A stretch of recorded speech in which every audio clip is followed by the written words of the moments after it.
Hey, everybody. Good evening. Dell is not going to be joining us tonight. He had a family emergency and he will be gone.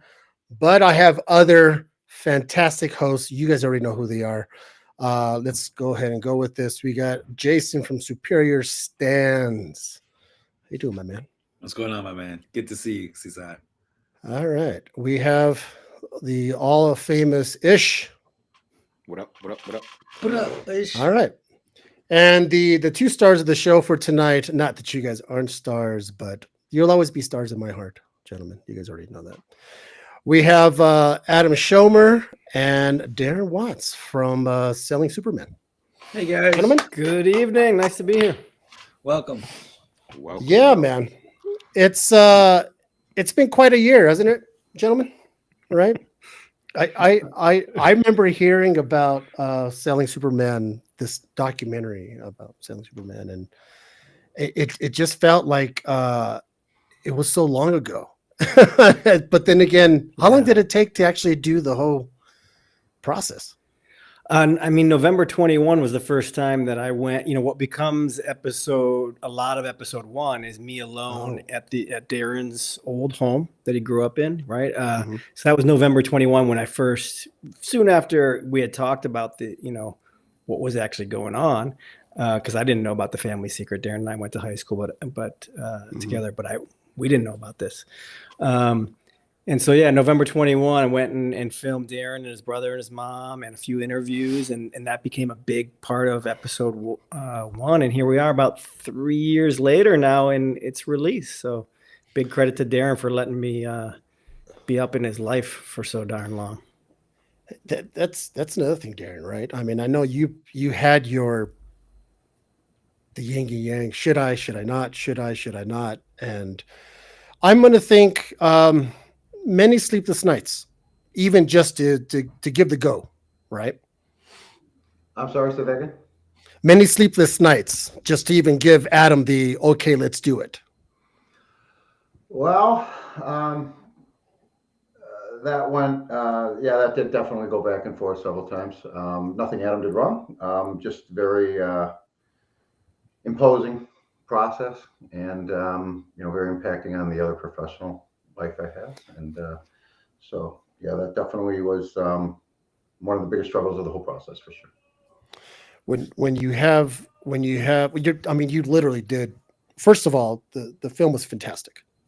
I was telling Adam in the green room that my test would have my wife watch it with me, and we didn't watch it over a couple of days. We binged it, and he just said it's like 3 hours and 10 minutes. And the fact that she's watching a comic show, a comic film, anything to do with comics. No, Caesar. For to do it for over 3 hours.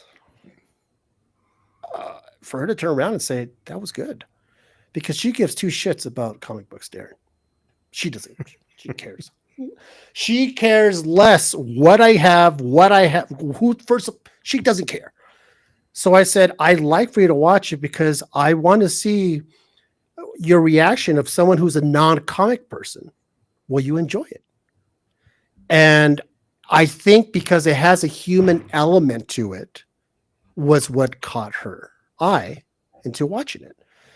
And it was a roller coaster of emotions on her side. Now, Caesar, if I could interject really quick. Yeah. And for the viewing audience, shout out to everyone that's in the room. Shout out to y'all. Y'all know what time it is. Some dope guests here.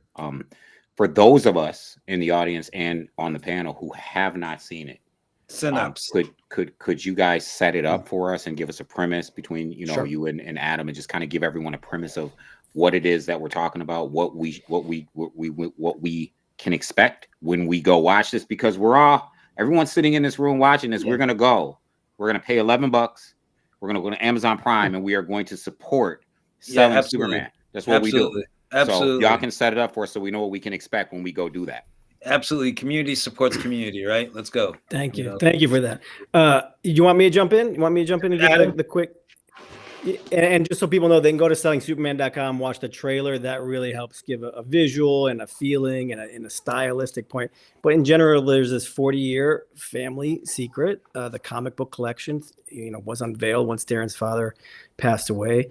I mean, they knew it was there, obviously, but 300,000 comics and a Superman #1 that eventually Darren had graded and ends up being a 7.0 and is worth millions and millions of dollars. And one of the, the big question on an hour level is like, what would you do with it? Would you sell it? And then as we unravel more what's behind that, the value of it and the heirloom and in many ways, the pain of the family story, then it makes the audience question that as they go along with, as Darren has to go through this journey of how do I rewrite the story, something that wasn't really fun for the family, his father's obsessive collecting, and see if it can become something more joyous, right? And include his buddies and such. So it becomes a 4-part documentary. Like you said, it's big family portrait, takes twists and turns. Some things happen in episode 3 that involve the crew in a big way. As you mentioned, there's the press and not wanting to do the film for obvious reasons, because it brings a lot of spotlight to things. It's not easy. And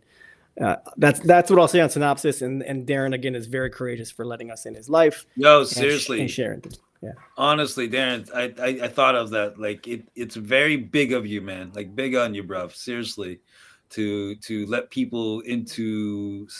I'm a very private person. Like in general, like I don't like to share a lot. And what you do and what you did is very brave. So thank you for letting us, like us nerds, be a part of that kind of whole situation. Because some of us, that would be the closest they'll ever. You know what I mean? To see something like that. You know what I mean?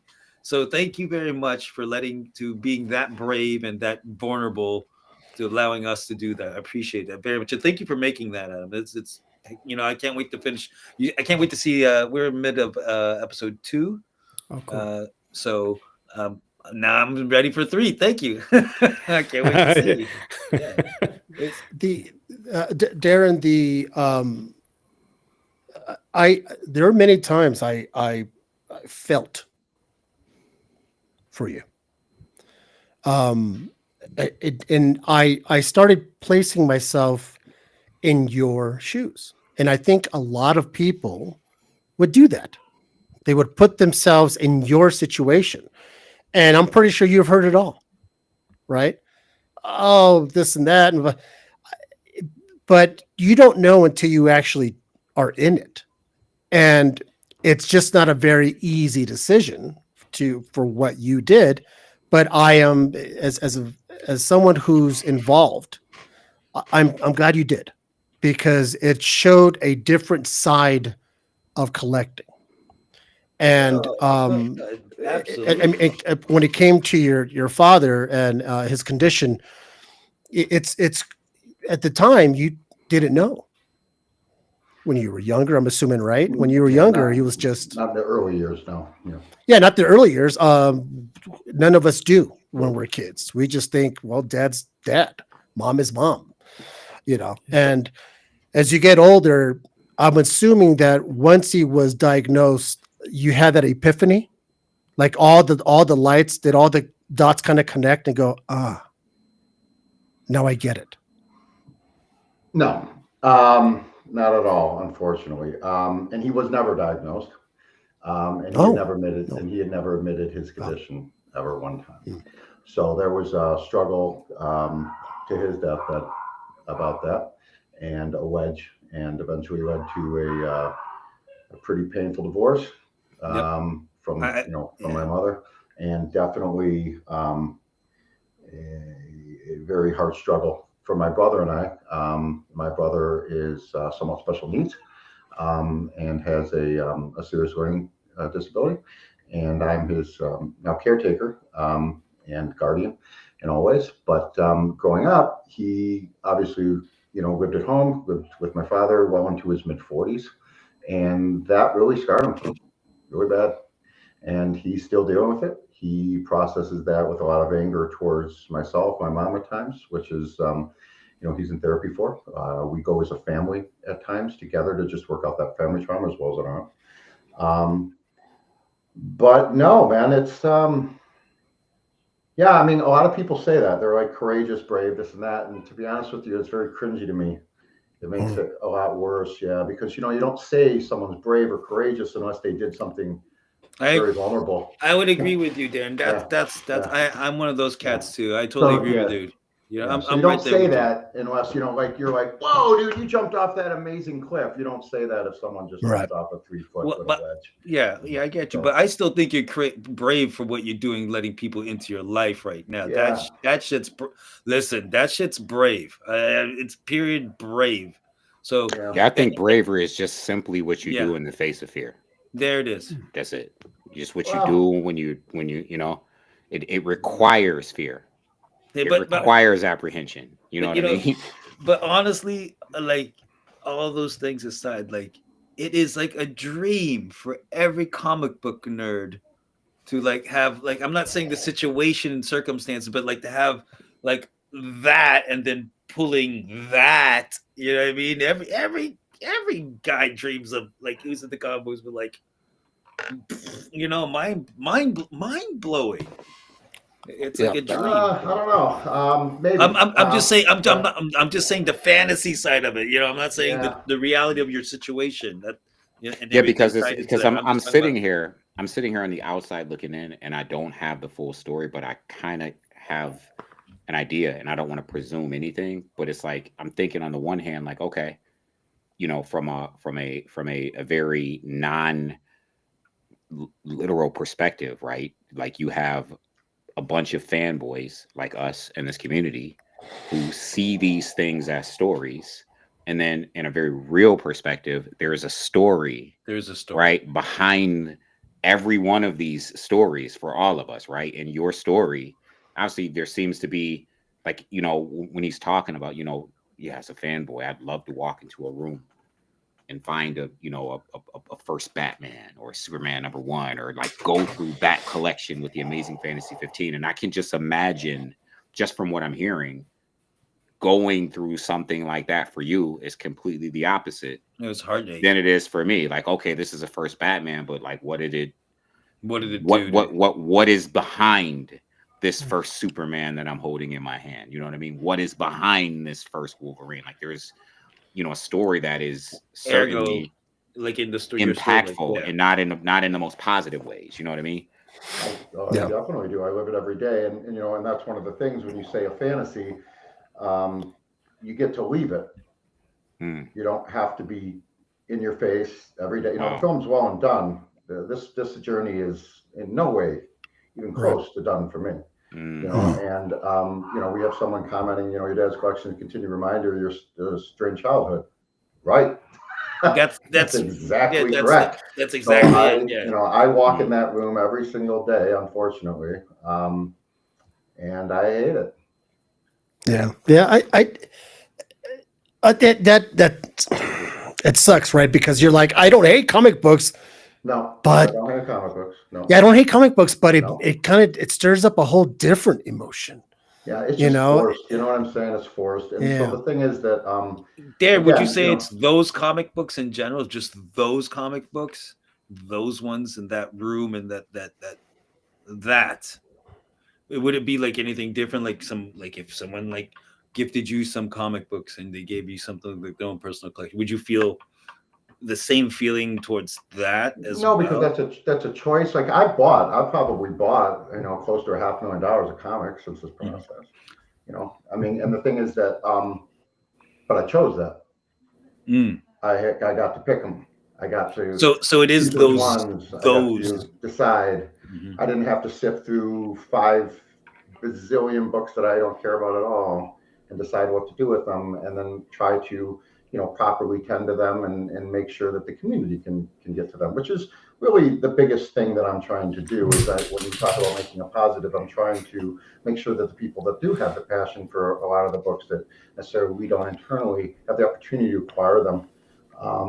That's beautiful. You know, that's the only thing you can do. I mean, unless you just throw them out. I imagine what else would you do, right? I mean, you know, so. Yeah. I imagine facilitating that still has to be on one hand really tough for you. Yeah, you know. Right. I mean, again, people look at the glamour side, right? They look at the picking this up. What about the $20,000 to $30,000 a month in grading fees?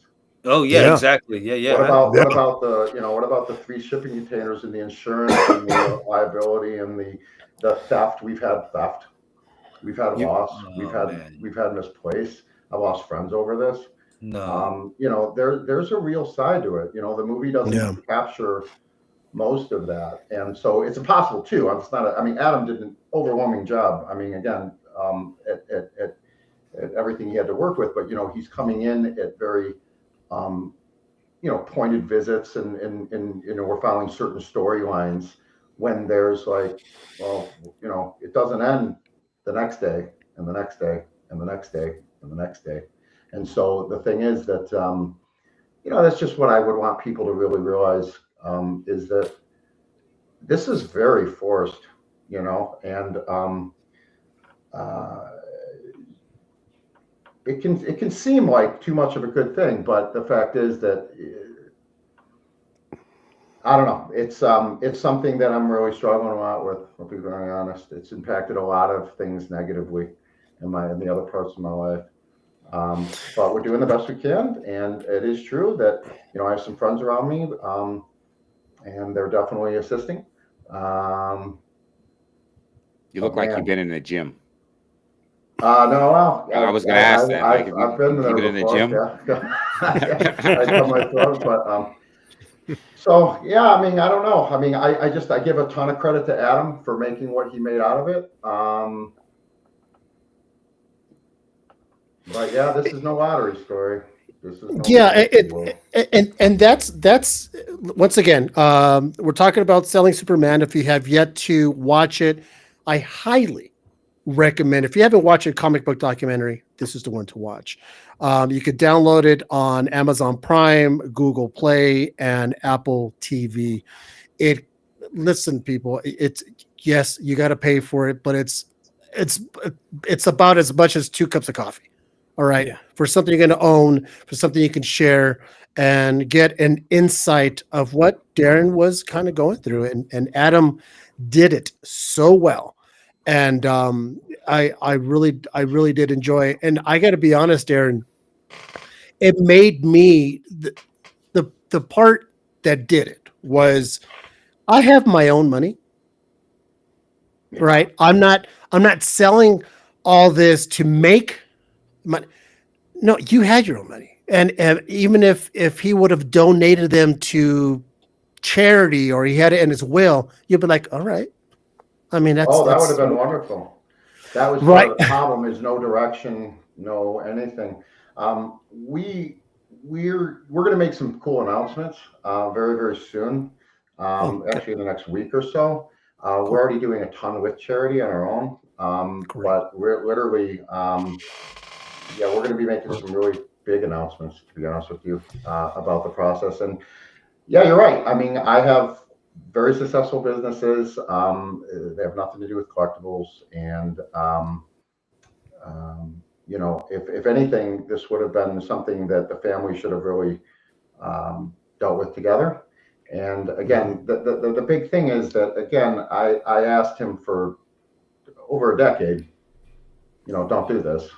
Please don't do this. Don't die and then just dump it with no plan. And that's exactly what he did. And so the thing is that it's just like, again, I could have called Heritage and just said, come and get it with a big truck, and then it just, but I decided that there was I didn't even know what to do. Were they knocking? Say again, please. Were they knocking? Oh, everyone was knocking. Everyone was bending. Yeah. Oh, yeah. So you said something that was very interesting a little while ago when you said you bought probably $500,000 worth of comic books. Yeah. Is this without anything? I don't want to spoil anything. I haven't seen the documentary. Is this my assumption is you're a collector yourself? Maybe a little bit. I'm an investor. Okay, I love investing. I got it. Part of what I do in my businesses, I'm an investor. Do I like cool covers? Do I like certain genres? Do I like certain things? I do. Mm-hmm. Now, is that something that you may have gotten from your father, or is that your own? No, thing? He didn't invest at all, other than these comics. He had no investments. As far as investing in the comics. Well, I don't know what he was doing. He would never answer my question of that. I can infer, and here's why. Because again, one of the unique pieces of how he collected, I call it hoarding, the way he did it, was that he would power buy. He had no rhyme or reason for what he was buying, as it appears. And we know that based on, and remember, these are all inferences because he didn't answer questions, he didn't talk about it, and really, I wasn't allowed to really talk about it to anyone because they didn't exist. Even though the whole house was overflowing with this stuff, and we all knew it was there, I didn't know what. Does that make sense? Like, I knew there were comics. I knew everyone knew he had comics. We knew he had cards. He has as many cards as comics. People don't talk about that. We have as many cards as comics. Yeah. And toys. Maybe more, because cards are smaller and they take up a space. So we have as many sports cards. No, I mean, we have some trading cards, no Pokemon, no like Yu-Gi-Oh or I don't know what it is. But the thing is that, but we have as many sports cards as comics, and we had Star Wars toys. So there were certain things he focused in on, but there was no rhyme or reason. He wasn't a completist. You know what I mean? He wasn't like, oh, I'm gonna have every single Ghost Rider. But he'd have 150 Ghost Rider ones. Yeah. And then he'd have 20 something else, and he'd have we had 150 Strange Tales 169s. You know what I mean? And this and that. Now people would say like, well, why would he do that? And I know my dad well enough to know that was an investment move. All right, because he did tell my mother and appease my mother for decades that this was going to be the retirement that it never was. And so I think that was just his out to justify what he was doing, and just get her off his case a little bit, which did not work. But the fact is that there is evidence that he was thinking in the investor hat, because like if I gave you guys and I said, hey, I met with these dudes, this is New York, one of my companies, and I happen to know this little tip, again, not quite insider trading, but if I gave you a tip on this stock, you wouldn't go out and buy one share, would you? You'd buy way more than that. Because the thing is that you load up on a winner. So if you think Ghost Rider is going to be a hot character, right? You're going to buy his first issue, you're going to buy his first appearance, Specking, straight up. Specking. Yes, that's exactly right. And so that's what he did. And he did it without emotion, and he did it without, looking at them. We had 13 giant size X-Men that were non-bagged and boarded, square bound book. 9 of them were 9/8 because of the way he put them. Correct. And so the thing is that when you buy something and you just boop, and you don't touch it that book came out in 1975. So it wasn't touched since 1975 until 2020 when I removed it from his closet. So the answer is that, you can keep things in pretty decent shape that way in the dark, humidity control, because it was inside. We lived in Michigan, and humidity controlled with the air conditioning and all that year round. Well, that's the formula, I suppose. Your book's back there, and you have a nice little Aquaman one I see right there. Well, it's funny. It's funny you say that. I know. It's funny you say that, Darren. There's a reason that Mama raised no fool, right? Yeah.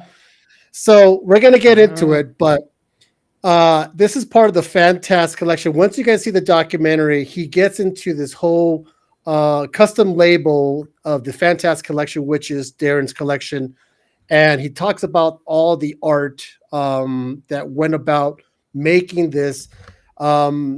It's very cool, and it's an Aquaman. And I got to be honest, Darren, it's kind of cool for me to go. It's from your collection, and seeing the film made me enjoy it a little bit more. That makes any sense. Appreciate it. Well, that's what it's supposed to be. Yeah. And there's a different video, and Adam did an amazing job of this one too. We had to take it down because it was up before the film and then became a little spoiled. It really went in a great amount of detail about that label. And maybe we can surface that again, Adam, one day, now that the film's out, but it was just incredibly well done. My father didn't have a lot of, he was an attorney. He was a very intelligent man, but he shied away from any of the bigger deals in life, and he really lived a pretty modest life. I would say upper middle class, if you will. We weren't lacking for anything, but we certainly didn't have anything lavish or whatnot. And again, just based on what he had when he passed, it was very humble, very modest. But people say, and I see one comment here is comics, are as an investment are very speculative, and that's true. However, name me that many things besides crypto, which I'm also very into. But the point is that name something that you can buy for 12 cents that can be worth $1 million.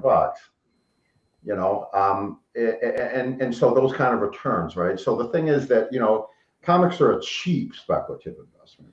Now, if you're buying them at the time, right? Yes. Remember, he's buying them in the 60s. He's buying them in the Correct. in the 70s, right? So if you're buying them at the time.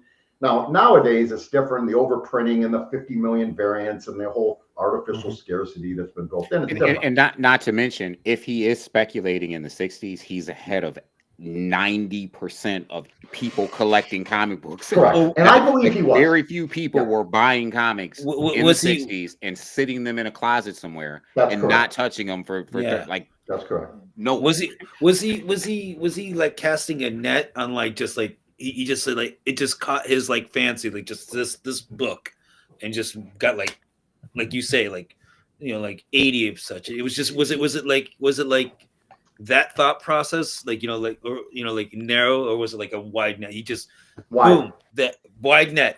Not only wide, Hmm. but you pick up a random short box that was from his collection, okay? Meaning without us sorting it, just as it was. Bam, pop open the top. All right, you're going to have a book you're going to have a golden age right next to a bronze age, right next to a silver age, right next to an Archie, Okay. right next to a Will Lulu, right next to a Barnyard Animal Funnies. Right. What? I don't know. No history, no idea. So- but I can tell you, they never moved.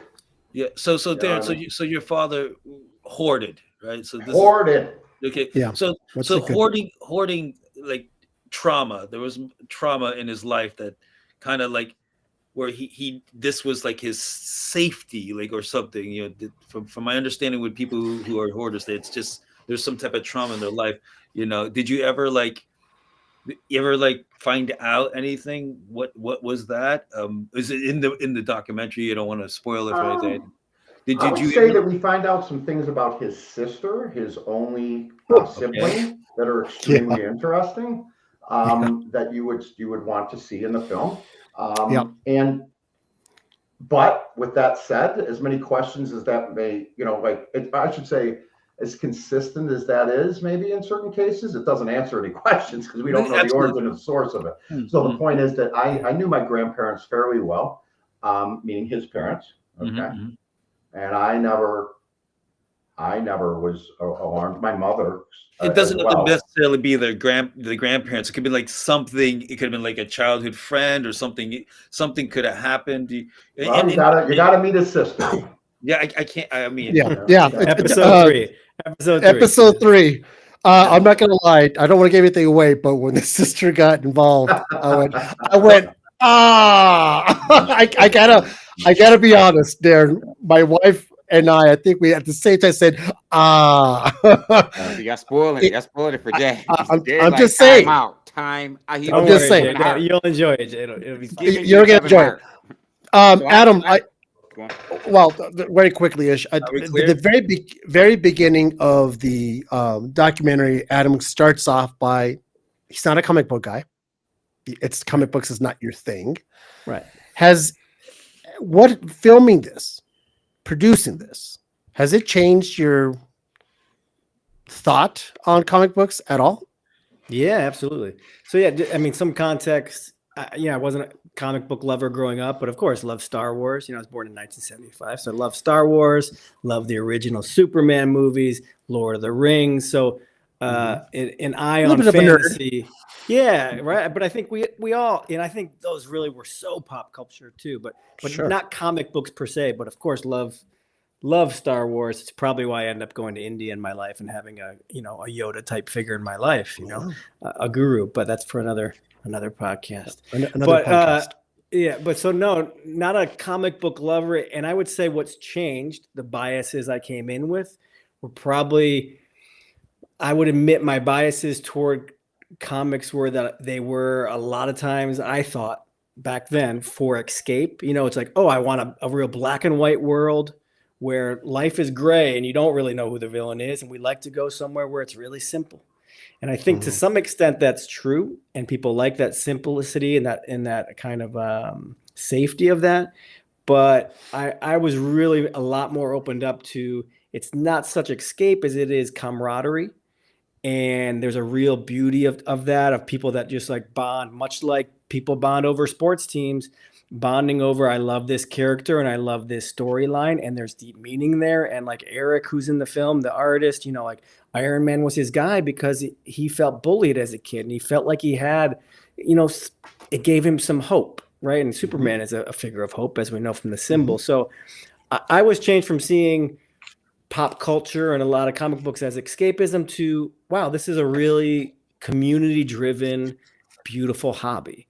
Like any hobby, like sports or anything, you can take an extreme. You can take and get addicted and take anything crazy. But at its essence, there's a lot of people that are really happy when they're hanging out talking about it, and I love that. That's what kind of blew me away that I didn't think I would find. Nice. Ish, did you have something? Yeah, just really quick, when you kind of touched on some of it, Adam, I was going to ask how you were impacted through this experience as well. Aside from, you told me like I didn't know that you weren't a comic person, so that's cool. So what I wanted to know, and just two things, right? There's one thing that's really just kind of it's a big question for me. Not for you, Adam, but there is one for you as well. What led you to this place, right? To take this journey and to go on this journey with Darren, and I'm curious what went behind that. And Darren, one of the things that, and I don't want to, and forgive me, right? Because I definitely don't want to push any buttons or anything in my thought process, but I'm just sitting here thinking to myself, what makes a guy in the 60s go and grab 13 giant size X-Men #1s and just put them away somewhere? You know what I mean? Like, where, for me, Where's the, we're in this, right? Yeah. We do this. Like, he's got the Silver Age stuff on his wall. Like, we actually do this. And so we know this process, right? There weren't even bags and boards, right? There weren't comic shops. Nobody was, thinking this book is going to have any type of value down the line. They fold it up, they put it in their pocket. You know what I mean? Like, this was, for me, as a collector, as someone who's been collecting since I'm 7, I'm 49, born in 75 as well, I'm thinking to myself, like, where did this come from? You know what I mean? Like, it's almost like Michael J. Fox like went back in the past and was like, that Amazing Fantasy 15, get 10 of them. You know what I mean? Make sure you have 10 and put only two, man. Low class. Wow.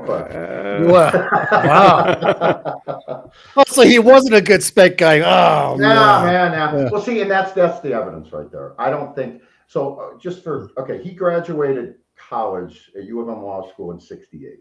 Okay, so he had no money. I mean, my mom was supporting him. She was a teacher when they first got married, right? So again, we're back to 12 cents. We're back to 15 cents, right? And I know that money scales at the time, and that's maybe $1-ish now, but it's still $1.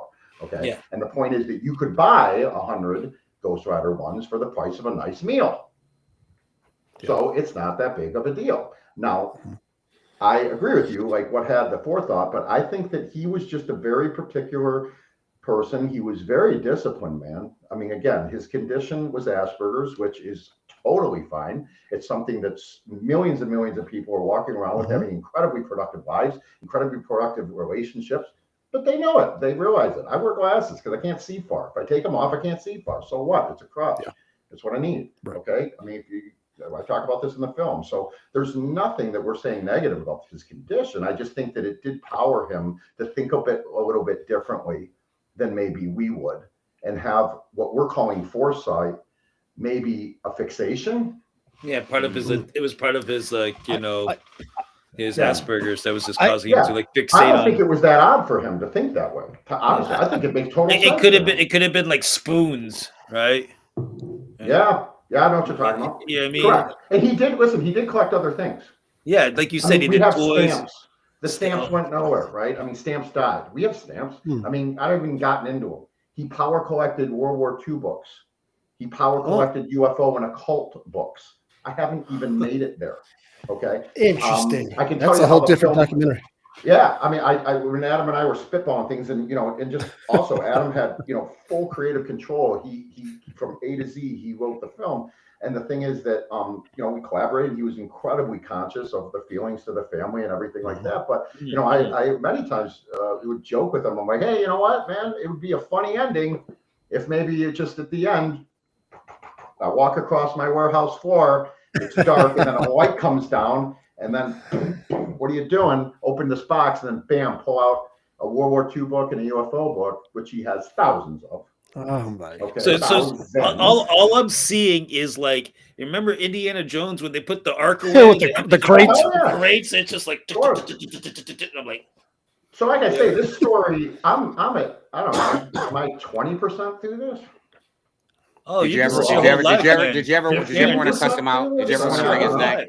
Did he ever want to cuss you out, Adam? Did he ever want to wring your neck? Like, did you ever want to? Yes! Hell yes, I did. I was very Yeah. tough on him. I'll answer it for him. I was hard as hell on him. And he's an amazingly patient guy. And the point is that it wasn't him. It could have been anybody. If he wasn't as patient, this project wouldn't have been successful.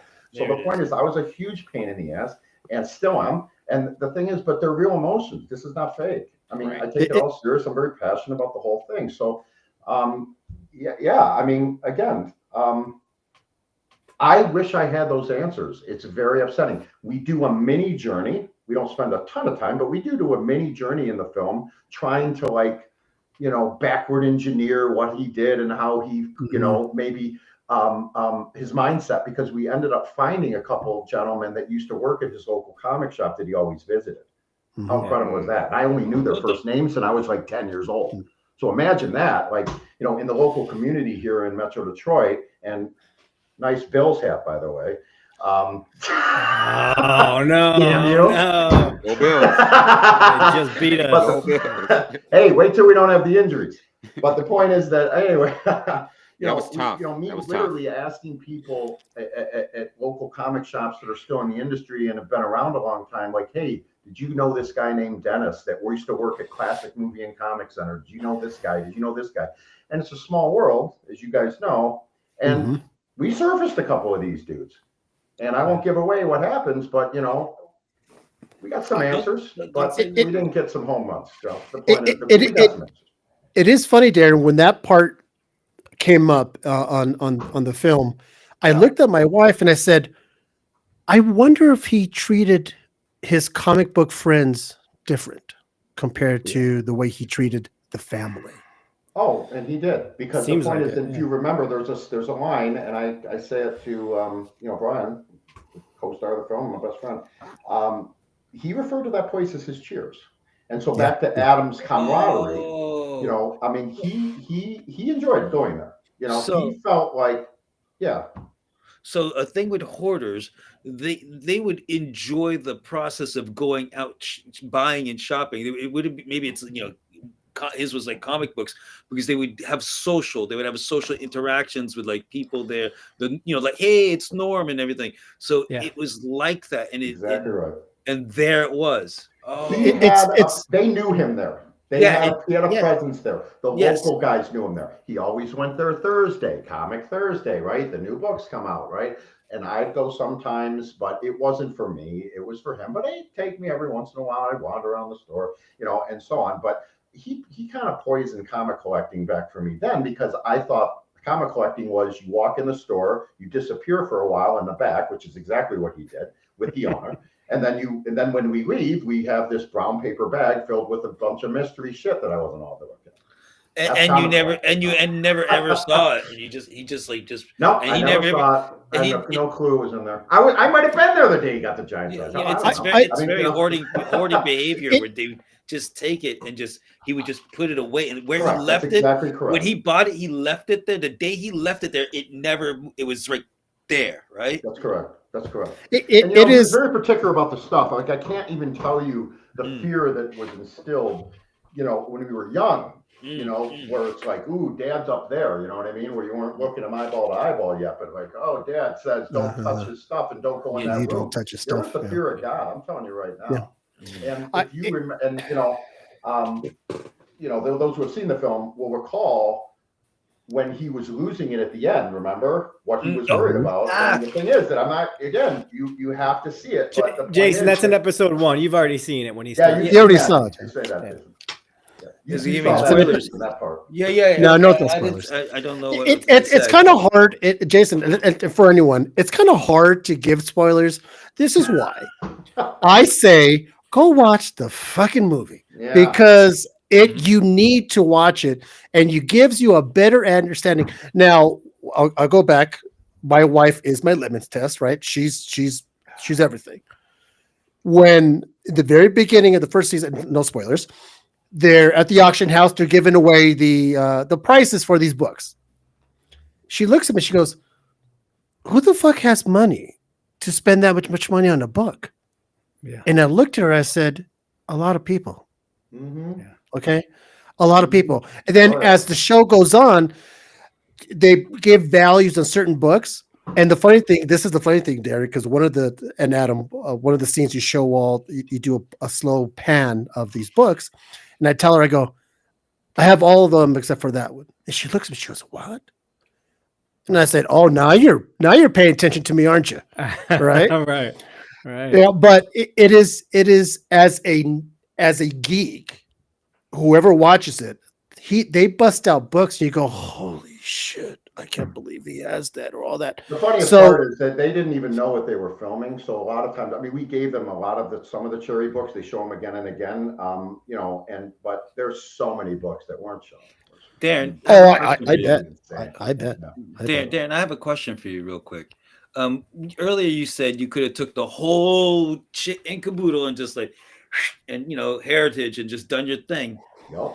But you thought about stewardship, it sounds like. You thought about like the community, you thought about, okay, and I think that's so really, seeing that this caused you so much pain, all of that, and you still took the time to do this for the community. Man. It sounds better than it is because at the time I didn't feel as heavily about that. This is I get that. I get now it. I get it. Than it was then. At the time, I was dealing with so much. You're amped up. You're on an adrenaline rush. You know what I mean? Right. It's not about the value. It's just like I don't even know what's in these boxes. Let's go through the damn boxes. I mean, there could be an alien dead body. My dad's so crazy. Okay, and the thing is, it could be autopsy tapes. He's nuts. And so the thing is that again, there was a mad dash rush to just explore and discover. And so, that was a huge component. And when I talk about this being a very joyous time in the beginning, it was because of that. It wasn't about the comics. It was about the fact that I was going up to a warehouse I owned with some of my closest buddies at night, and we're ripping through this stuff. And like, what the hell is that? Oh my God, you found 10 more of those? Oh my God, these are in insane condition. These are all going to get 9/8. And it was that rush of that. It could have been. No, I get you. Anything, you know what I mean? I mean, it was just that we had not seen any of this. And then when my friends that are deep comic people are explaining to me how absurd what we're doing is, like, I have no frame of reference. Like, doesn't everyone have X? You say you have all the books shown in the photo. What are their grades? Are they all 9.6s? You know what I mean? That part I kept away from that I kept away from the wife. Right. I didn't tell her that, or else I would be sleeping with one eye open. But Adam, you were saying that there are times where Darren was actually saying there's a couple of times he would just want to put his foot up your butt. Yeah. And your patience. This is why you went to India and got yourself a guru, right?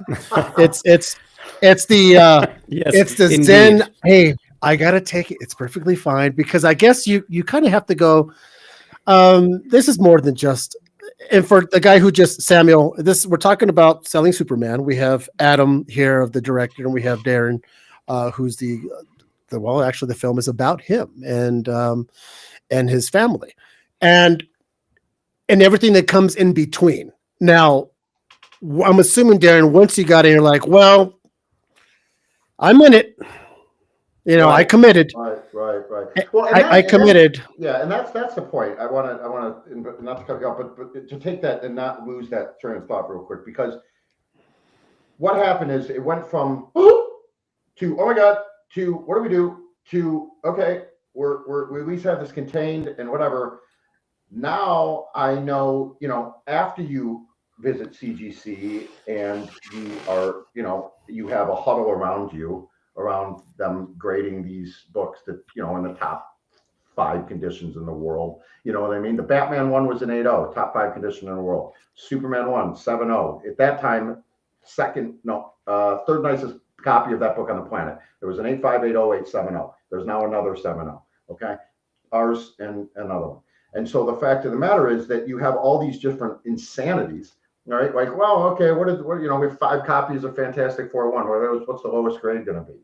After all that, then it became like, whoa, I'm in it.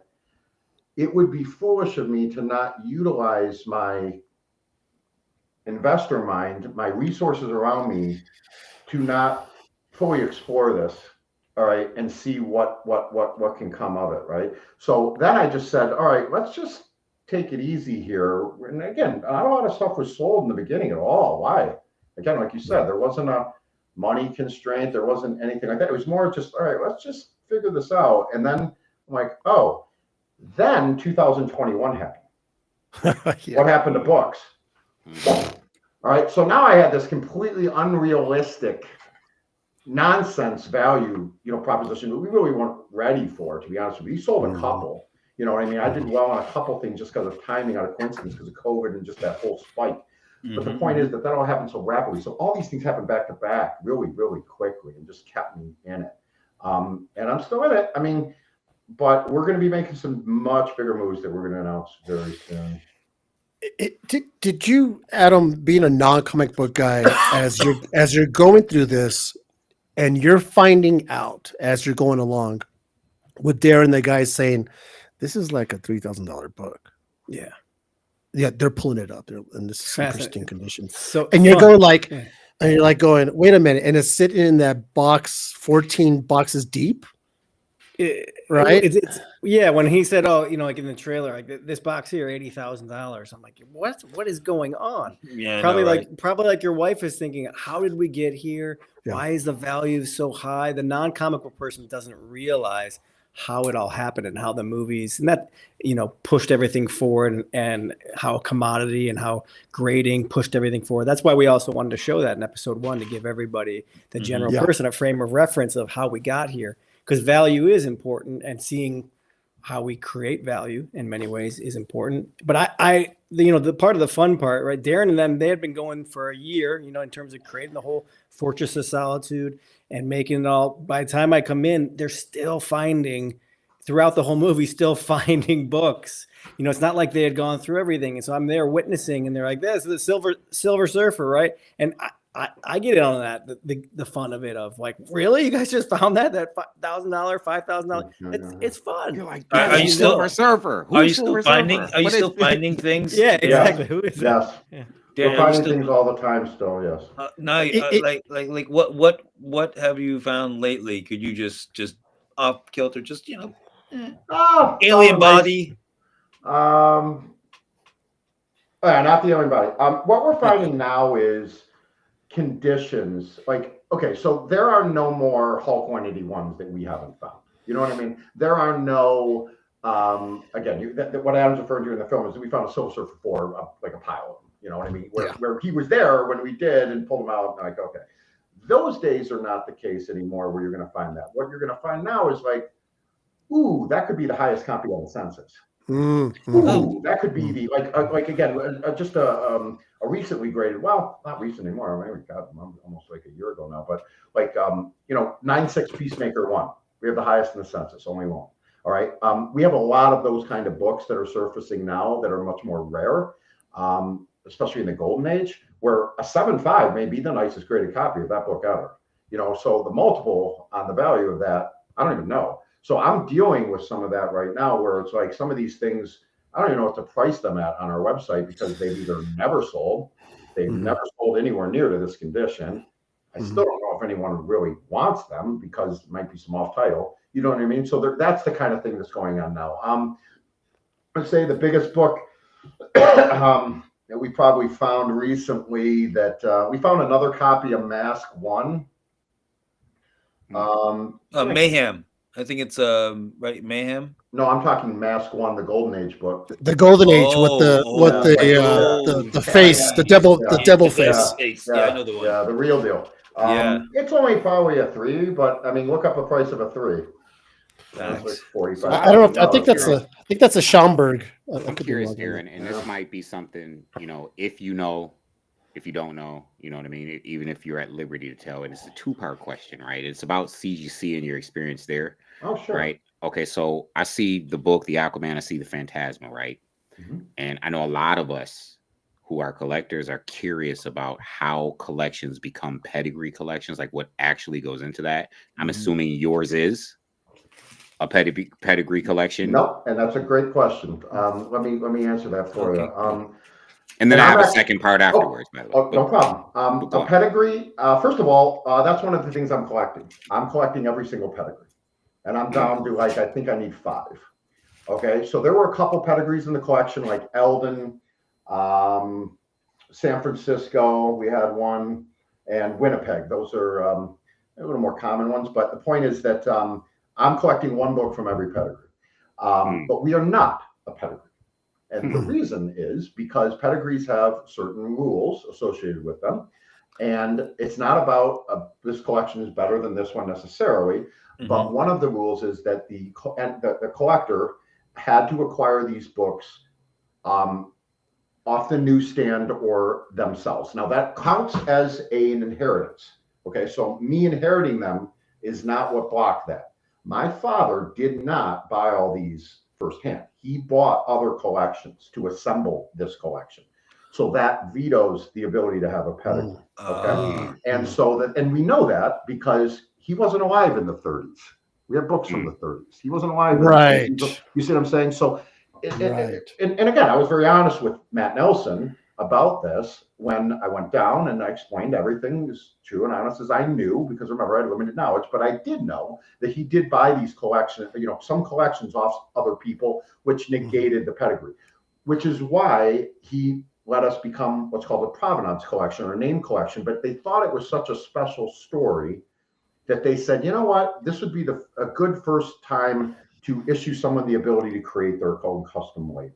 There have been 2 other labels since ours. We were the first that have been given that honor. So the fact is there's a comic collection out of Canada, very, very large. And then there was another collection that Golden Guru came out. He's actually in the film, Jeff. And he got a label for what was called the Secret Sound collection. Smaller Golden Age collection, most of Golden Age, I think some silver as well. I bought a book from him because I want to support him. And again, this is cool. But we were the first to have that. And we are not a pedigree, but we are a provenance collection, name collection with the custom label honor, if you really will. So appreciate that. And so just the second part, and that's really quick. It's a CGC related question. Obviously, you're talking about $30,000 a month in CGC fees and speaking with Matt and all that. Was CGC like chomping at the bit to get a hold of this collection and grade this? So, okay. Even a little bit. And just to answer, someone asked a question. There are 67 pedigrees. But the point is that at this moment, and they're incredibly impressive to read about. I enjoy reading. So when you talked to it earlier and you're like, well, all the collections have a story, those do. Most of those are happy. Ours isn't. But I mean, the fact is that, I think it's very interesting. Some relevance. I think it's very interesting. The people really need to watch this, and I'm excited to continue my journey on this to see the flip side of this whole situation. Because your introduction to the whole comic book world of just your pops you walk around and you're in the comic book shop and he just walks in and goes out and that's your that's your experience. It's not like Willy Wonka, Wonderland. It's actually a horrible experience now for you. And Willy Wonka was pretty horrible, bro. Oh yeah, I know. Like everybody died, or they all died. But you remember the tunnel scene for me? That was the weird one for me. But Charlie wanted to, in the end, run the show, right? Didn't he inherit the whole thing? He kind of. But like I said, so I think it's people really need to watch this to to really understand what you went through for, and the hoarding and what it did to you and how it scarred your brother and everything. And my heart goes out to you and your family. And like you say, that this is it's not going to just stop after we watch 4 episodes. It's a continue. This is going to be for you until the day you die. And you live this. I'm not trying to be, you know what I mean? No, It's it's to the day, Take it easy,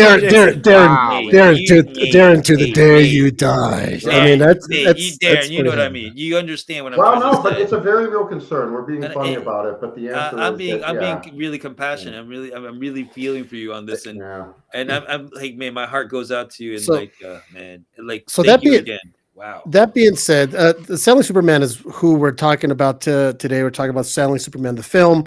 We have Adam Schomer here, the director. We have Darren Watts, who's the film is basically about. Once you actually watch this, and by the way, you could download it on Amazon Prime, Apple TV, and Google Play. I paid $11. It's like I said, it's just so fucking $11 can't get you a half a shoe. All right. So come on, man, for what you can watch and be entertained and be sympathetic and everything that you go along with it is completely worth the money. 2, there's a couple parts in there. I'm going to give you guys a little something. There's a couple parts in there that make you go, and I'm not going to give any spoilers, that make you go, and Adam and Darren, you know what part I'm talking about. Yeah, episode That 3. makes you kind of gasp because it's almost like if it was a movie, if it was like a real series, it would be like a cliffhanger. It would leave it for the cliffhanger for the next season, right? Because these books, not saying not to get anything away, they're very delicate and can be very delicate. And so I think you guys know what part of the gasp I'm talking about. Once again, this film has so many aspects. It has so many morsels. There's some humor. There's some sense of self-reflect. And one of the parts, Darren, that got me the worst, and this is a funny thing, my wife, once again, was the negative comments that you guys were getting. These internet trolls, Don't use it past tense. Don't use it past tense. getting now. I'm assuming it's not. Are you still getting them? Of course. Oh, please, come on. I mean, we're talking about fucking trolls that Negative comments about what? Just based Come on on, a trailer, really? just based on a trailer and based on some press that was happening while it was going on, people were already hearing about the collection and the film, and where people were saying crappy things about Darren's mom, about the family. It still goes on. Look, it comes with the territory as an artist and filmmaker. It shouldn't come with the territory for someone that's allowing you to hear their story, and people aren't having even Listen, seen I'm going to the tell film you straight yet. up. It's crazy. You were saying some awesome things about the comic community earlier, and it's pretty much all true. But then there's some real jerks in the comic community. They feel some type of way, sense of entitlement, proprietorship, ownership. It's just what it is. Like, really, some people can listen. You tell somebody that Batman doesn't need prep time or needs prep time, and they want to fight you, and that's just like Batman. Like, it's what it is. It's true, because my wife was looking at me. She goes, "Why are they so mean?" I said, "Why are they so mean indeed?" You know, because it doesn't make sense, and then to be directed at the wrong, it was just so wrong. And then what made it better was the positive comments that you guys would get, right? It would kind of a little bit kind of cancel it out. But as we all know, Darren could have received 500 positive comments and 3 negatives, and we're going to focus on the negatives. That's just a human nature thing. That's just how we are. And it sucks, you know. I'm in the IT world, and I always tell all my techs, you know, you could complete 100 tickets and you have 99 of them come back perfectly positive, but you have that one, and that's what you're going to be known for, is for that one bad ticket. And it's just the way it is, and it sucks.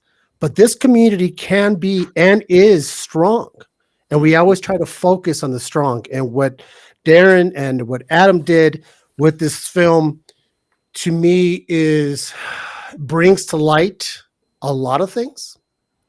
And it, like I said, it's a lot of there's a lot of, I'm going to say Darren and Adam, there's probably a lot of people who said, thank you for making this, because I view comics with my son differently, or my daughter, or whatever it is.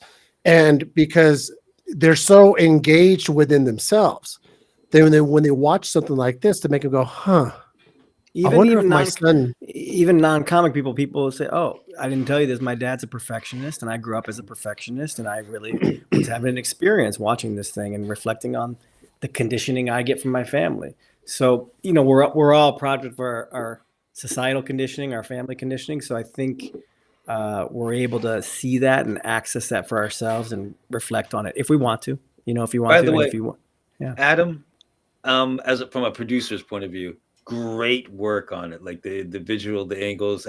So far, I'm watching. Really good job. Excellent grading. The coloring is really nice across the board, and the sound. I'm a sound guy. I'm sitting there listening. I'm like, you know, really good job. Really good job on. I'm just talking about film quality. I agree, Adam. I'm a movie score guy, and some of the score that you used, not the soundtrack. You know, everyone likes Jamone. Come on. But I'm talking about like the actual score. Some of Why it do was you have very, to say it like that though? because it's in the everyone likes Jamone. Everyone likes No, it. Come there's a on, good man. song. That's not the actual song, just so you know, because the actual song will cost more. We went to That's the right. guy, you know, to one of the guys, the creators. I got, you know, that's a fun thing. You get to talk to some of these creators, and he made us our own little mix of that. His name's Ben. It. Nice. Yeah. You get more We all money. know- It's cheaper to get it recreated instead. We all know rights are not cheap. So Darren, and Adam, but I really want to direct this towards Darren. And I want to say this, I want to preface this with, I really appreciate you kicking it with us. You know what I mean? Absolutely, really do, Darren.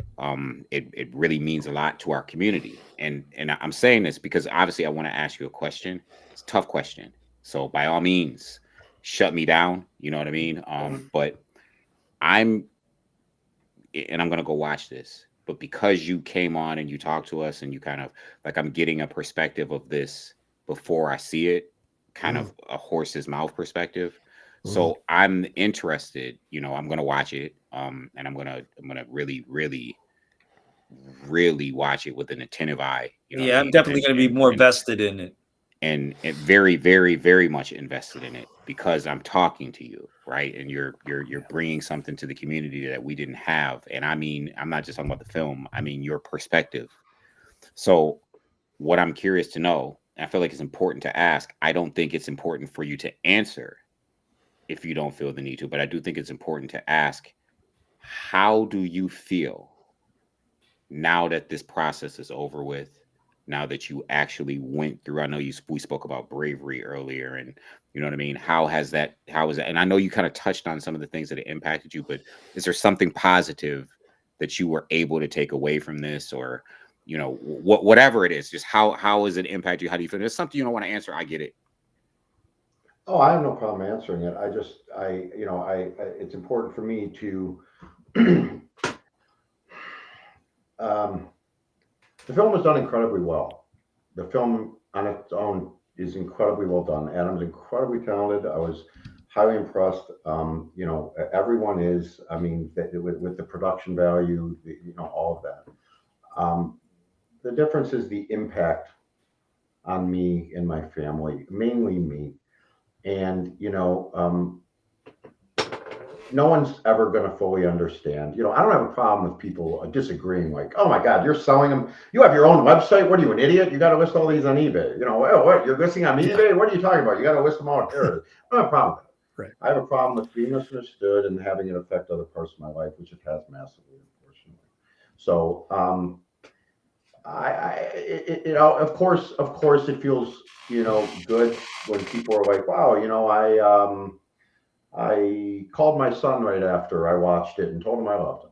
I looked at my own collecting and realized the impact on my family. I'm creating an exit strategy so that if I suddenly get hit by a bus, my family isn't in the dark and clueless with my valuables and not know what to do, not know who to call, maybe get taken for a ride. You see that all the time, don't you? You know what I mean? You'll hear these stories of, you know, people not knowing what they have. Have you ever had some people identify with you as a person? It's like, listen, man, I had a parent who was doing, you know, hoarding and stuff like this, and like, you know, have you ever met any other people? Yeah, many. Yeah, many. It's just the problem is that I don't know if misery loves company in that context, right? I mean, it doesn't help me to hear that. I mean, again, and I'm just being completely transparent and honest. It really doesn't help me at all. It doesn't. It doesn't offer any solutions. You know, I mean, it's good that. Well, I don't know if it's good. I mean, I almost am sad, you know, when people say that, because it's like, oh shit, you suffered too, you know, and you're sitting in somewhere in Nebraska. I don't know you, you know, but the thing is that, you know, and people are like, well, it makes you feel you're not alone. Well, this person's in Nebraska. Yeah. I'm never going to talk to them. I mean, you know, I haven't formed any kind of like support system, anything like that. I mean, I don't know. Have you gotten any, you know, you can tell me right now, you can say it's none of your business. Have you gotten any like treatment? Have you sought any like, oh, God, I've been in treatment. Of course yeah. And this film really wasn't very therapeutic, you know, for me. There wasn't a proper venue to deal with it, you know. So the point is that I'm working through that. I had to back off a lot of my back up my therapy because of the damage of the film. It brought things out on you. Oh yeah, because it wasn't being dealt with, and it was being dealt with incorrectly, and then it was just being covered up by anger. So the film really exasperated my issues, to be honest. We talked about time travel. So Darren, if you had a chance to go back, would you say no? 100%. Yes, the film would not be made. No question. No question. Yeah, but once again, like we talked about it, you're in it now, right? It's I'm like now, so that's just you're in it right? now. Yeah, and now you're gonna be doing other announcements that sound like they're gonna be great. And you know, sometimes you just have to go like, well, you know, I mean, exactly. Darren, listen, I mean, on a positive note, I don't know if it could help you, but like, if there's anything I can do in my company, I like, no, seriously, this is just straight up, man. I'm just a nice guy. I'm a generous, good person. Like I'm like, just there's kindness behind this. There's no strategy. If you just need anything, I have a stand company to help you, you know, for your comics or anything. If you need anything, just please reach out. You have community behind you. I'm excited to watch this so much more. I would love to go catch a game with you, man, anytime, you know, with this guy over there, you know what I mean? Just, you know, please, like, you know what I mean? Bills game. You may not want to do that. You may not want to do it with the Bills. Adam, there's a question that directed to you. It says, Adam, how do you find out about the story and why did you film it? Yeah, I found out about it because Darren and I went to high school together. I was a couple years older. I guess I still am a couple years older. But we played soccer together on the high school team. Darren was a great player, so he was able to play up on varsity while I was there. And we got to know each other then, and we were in touch a bit just from some tech things that you know, he has a tech business, and I needed some advice. And then one day, you know, he just let me know that this existed, you know. And I said, can I come over Thanksgiving before your old house sells and film and let's see what happens. So we just kept taking those steps. But like to their specific question, you know, I was really interested in kind of like the way your wife was thinking, like, who are these people that are paying this much money? I was really interested. I thought I was going to meet the most interesting gamillionaires that just really love these like green hair comics. Yeah, you know, I just that's what I thought. I thought we might end up, you know, I thought it might be like a spelling bee type, almost not lottery. Like a Sheik and Benai. Yeah, I didn't want to make a lottery film, but who are these four people that want the Superman and why do they want it so much? I thought that might happen. Turns out none of these people want you to know who they are. And that fascinated me. It's me included. Me included. Yeah, Darren included. The cat's out of the bag, Darren. The cat's out of the bag. Listen, Darren mentioned 2021 and some things, you know, that happened behind the scenes where a lot of money came into this medium that wasn't already in this media, right? Like Fact. a lot of right. big time money and Silver Age just started drying up, and bronze copper stuff started getting inflated because a lot of money was injected into the comic community from outside of, people who buy Picassos and people who invest in, Bitcoin and things of that nature were investing their money in comics. And a lot of these people, there's some high-end books that are in the hands of people. We will never know their names. We will never see their faces. Oh, this is a And fact. this is what it is. You know what I This is a mean? fact. This is absolutely a fact. I have some buyers who, some guys who are overseas, because a lot of my friends are overseas in Europe and so on. And No, Oh, yeah. there's a reason behind that. Yeah, for sure. I respect that. The same way once you watch the documentary, there's a reason why Darren had basically put Adam like in a cloak, like like a burlap bag over your head and just drive you to the location because no one wants to know where they look. He doesn't want everybody to know where he's Of course keeping these books. It's like He it's like the didn't guy who didn't put me in a goes- burlap. the guy who Just goes so everyone's you know. clear. the guy who goes Yeah, to- no, he didn't put him in the burlap. I'm just saying. He trusted me. They put He the trusted camera. me. The comic ninjas. They put the camera down. Like there's Yeah. these comic ninjas, right? Like they're so I was just watching a girl on she's I want to say she's half American, half British, or half Asian girl who lives in Japan. And she's an Instagram world, very famous. And she just every time she comes on, she's talking about something different in Japan. She's kind of giving Japan to the world, like really cool stuff she's talking about, right? And she comes on the other day and she's like, yeah, did you know there's this group of people called night movers, where people all over Japan, they just want to leave their life and they contact these night movers, and these people move them somewhere else in Japan. They leave their families, they leave their jobs, they leave everything, and they get moved somewhere else in Japan, and they new job, new location, new identity, never to be heard from again. And that's these are the comic ninjas. Wow. We have them in the comic community. The thing is, I understand it. If you look at these people who win lotteries, they show up with their masks on their faces. Oh, I totally get it. duh. I And I totally get it. get it. I totally get it. I- So like Dan, like you said, like you were not going to do. If you could go back in time, you would not have done this. Oh, It's almost it's kind of funny when you watch the show. You just go get And insurance. and hearing your answer, Darren. Yeah. You kind of once again you do sympathize in a sense of it's a lot.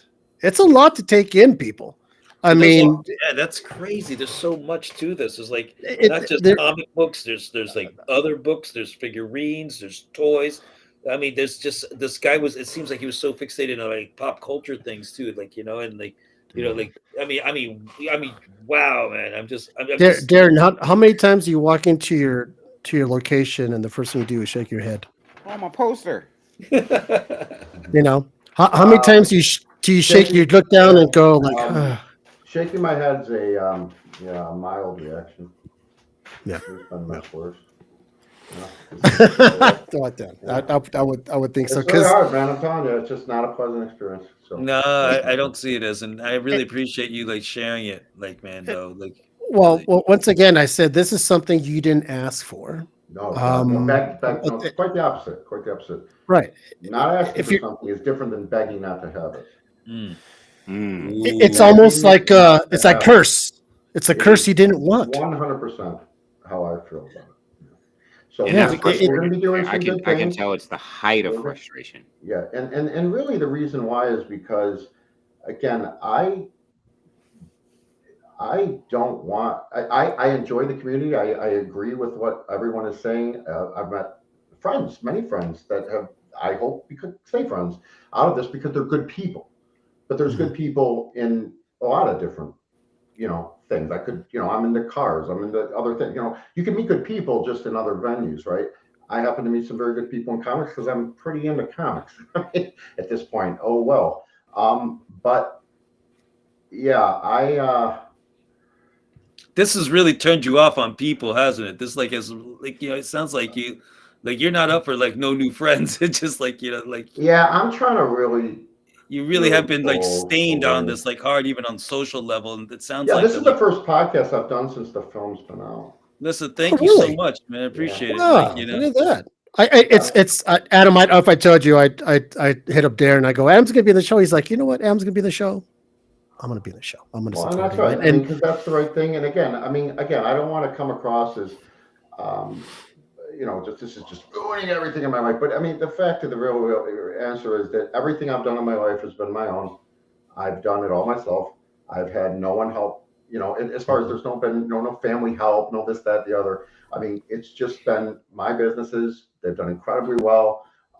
And the thing is that this kind of monkey wrenched it. It's distracted me from those things. It took me away from that. I've had a massive amount of loss in those businesses because of this. And it doesn't compensate. You know what I mean?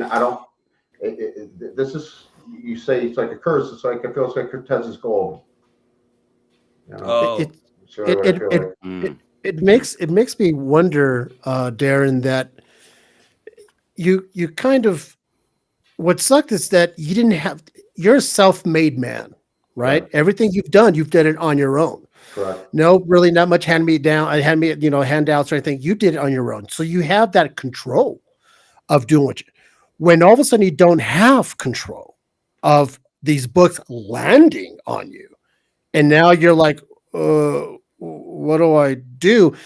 You didn't buy these 300,000 comic books. No, they fell on you. And now you don't have that control of, I did this on purpose, right? I bought these 300 on purpose and now I'm going to do something with it. Now, when it falls on you and you're like, you're right. I can see it throwing a wrench in your. But even more so, it's not that it just fell on me. It's that I tried to prevent it. Yeah, like from falling on me. Like I went out of my way for years. Tell him fix your shit before you bounce. Yeah, we were all begging him. We were all begging. That frustration must have just compiled and compiled, bro. So man, there's a part of them, and there's a part of the film where they interview Adam. They interview the guy from Mile High, Chuck, right? From Mile High Comics. Yeah. And I will say one thing, Darren. There's a part in there that kind of made me chuckle, whether it was meant to be funny or not. But you can tell Chuck was trying to, trying to be very, and giving you his love. And there was that quick pause. You're like, no, I don't think so. Well, what's hysterical about that is that my mother is the one that was more adamant about that opinion than even me. Oh. Because remember, I only have her to be like, did he ever mention anything? Is this like, was he ever saying like, oh, well, Darren will know how to deal with this, blah, blah, blah, blah, blah. Nope. So again, it was just his inability. One of the symbols on the back of the label is a UFO, as you notice, because you have the Aquaman book, and there's really two scenarios, or really two meanings for that. And one was his, the fact that he really was into the occult and really liked, studying and whatever. It's hard to see it, but the other was when I'd ask him, I'd be like, well, come on, Dad, let's be serious. What are you going to do with this stuff? What's the plan? He's like, well, I'm just gonna beam the house into outer space and I'm gonna float around. You're gonna beam the house into outer space? Well, you can't say it. He wasn't delusional. He knew that was ridiculous. But he would find a way to deflect. That's correct. He would definitely dismiss it, but he would use that all the time. Like, oh, I'm just gonna beam around, and so that was kind of a like, well, here it is. Here's your beaming. Beamed right into my warehouse. So the fact is that it's I don't know. Again, I don't know how else to say it, but most people when they look at it, they think of 300,000 comic books. I look at it as a complete disobeying of our wishes as a family. I look at it as a ripping away. And again, all I can do, and not to try to be negative, is all I can do is just try to say, there's a lot of people that don't have the baggage associated with this that will appreciate these, and let's find a good way to make them available. That part is what I was talking about earlier. You're trying to be a good person, yeah. Absolutely, very much so. going back, I don't mean to interrupt, so sorry. Like, like I said, you could have just sold it to Heritage, but you Mhm. decided to go the other route. Well, what would have been wrong with that? Actually, let's explore that for a Oh, minute. no. Well, no, I'm asking because the thing is, it's something I look back at all the time. Mhm. You go, and I say Heritage, it could have been comical. It could have Anyone. been someone Yeah, structured. we're just throwing Okay, it out there. But guess what happens? People that want the books get them. Mm-hmm. They buy them. They buy There them would from have been Heritage. nothing They wrong buy with them from Hakes. Yeah, They buy them I from agree. Comic Link. They buy them from Comic Connect. They buy them from Yeah. eBay. What's Yeah. the difference? What's Yeah, the yeah. I difference in what I I'm don't even doing? think that there would have been a problem at all. So Yeah, at Exactly. all. And Heritage is an accepted Oh, no, that's part not, of the I'm comic not community. I'm not You know what I hating on mean? that. I'm just saying So, that you decided to go with your own route and and like more like that type of stewardship instead of like just dumping it all at once. You're just, what I Well, mean? but again, like I say, I explore that a lot. This was a good conversation for me to have because when I look back, and I try not to live in regret because that's not productive. All right. But the Mhm, fact is mhm. that if I would have taken that approach, how would the end result to the community have been that much different? No, Nothing. No, There no, no, wouldn't have been. seriously. it wouldn't have Because been. what you're It trying to wouldn't do have is you're trying to say, well, I went this other way of like more thoughtfulness. I don't even know if it was. I mean, because the I'm fact asking is you. that That's what I'm asking you. I don't think it What was. what was it? No, I'm asking you. Um, What was the thought I process? I think that I just got caught up in my entrepreneurial brain and said, you know what? This is an opportunity to do it in a controlled way Mhm. that is like in a way that it is not going to just be only for the top whatever percent of collectors. That was always Mhm. important to me. It was important to me the dealers that I chose to work with, as you well know, have seen the film, right? Mhm. So I think it was, yeah, I think it was just more of the fact of like, you know what, there can be a little controlled release. And I definitely didn't want to bombard the market and flood it Mm. with 200 copies of Star Wars 1, okay, or the Ghost Rider ones or the whatever. So that still could be handled. I've had those conversations with the various, auction houses or dealers, and how that's handled is you just, one goes at every other auction or something. You just don't sell them all at once. Now, it may have been a 10-year process to sell all this stuff, okay, but it would have eliminated my involvement. So I think about that all the time. It's And there's going to it's be a little different direction going forward. Well, they yeah. do say if you think about the past, you'll have like depression. If you think about the future, you'll get anxiety. So you just kind of try to live in the now and be as peaceful as you can. So like, Yeah. I really wish you the best on that, man. Like, It- Hey, and it's listen, we're wow. going through it. You're Yeah. much better than me in those regards because Mm. I'm telling you, and I care. I care. Listen. I call the market the unfair market, right? That's just one of my spills, and I'm the Robin Hood of the unfair market, and I'm very much community driven, and I really care about these things, and I say you're better than me because I would have flooded the market. In my mind, it just trues it up, right? Okay, now all the Star Wars are out there. Now we know what's what. You know what I mean? Or at least most of them are out there. Now we know what's what. Here's the true value. Here's what the market is saying, the true value. Well, but they're not out there until they're out there. But Well, and until you they're have out that there. decision to make that, yeah. And that's Yeah. So the fact that they're I certainly screwed with the census. On a lot of in some cases, like Strange Tales 169, we own 3/4 of the 9/8 in the world. That's awesome. Is it? Yeah, Oh, throw them why is it out awesome? there. Why is it awesome? Like, what's that? Explain that. I mean, So now we isn't that know. cool? So now we know, right? What the Well, what the okay, quantity but what of does that 9/8 is. what does that change? So for me, Yeah. and this is what it changes for me, right? So let's use the Star Wars scenario, right? So you got 20 Star Wars that nobody knew they had, right? And you throw them all out there, or so here's the difference between every other auction and say every auction takes place 6 months, right? Well, then the market is dictated by what people think is actually available versus what actually is available. Right? Which is the point of that, right? So that we can keep a value or a temporal value that isn't really, well, is it substantiated by what's actually what we actually know exists, or is there 5 more sitting somewhere that impacts that value? So if the whole point is every 6 months I put one out so that we keep this value, is that a true value? Well, it's always a true value if that's what it's selling for. If that's what people are willing to pay for it. Correct. Absolutely. That's a good point. Absolutely. Yeah. That's a good point. But for me, when I say true up the market, well, I'll just throw them all out there and then, okay, now we know we have this amount. Well, no, that's an interesting perspective. It is. And it's something that I don't know which way. I was just sensitive to the fact of that because, again, in investing, and I'm very much into that, you know, whether it's share prices or again, crypto releases and scarcity. I mean, I'm very, very into that. And I just felt it'd be irresponsible of me personally, to do that to the community. And I don't think there's a right or wrong either, Yeah. by the way. You know what I mean? Yeah. And I appreciate that. And that's why this is a great discussion, because I respect you guys. You know, you're in the community, you've been around. I mean, there is no right or wrong, exactly what you're saying. So there's still decisions that can be made. I mean, these things, and maybe we'll take a little bit of a different approach. Because I said, we're sitting on a tremendous amount of things that I have not released. You know, I have not released the best copies of almost anything we have. I mean, the Batman one, yeah, obviously.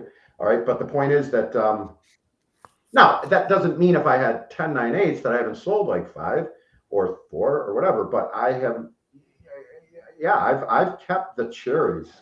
Mm-hmm.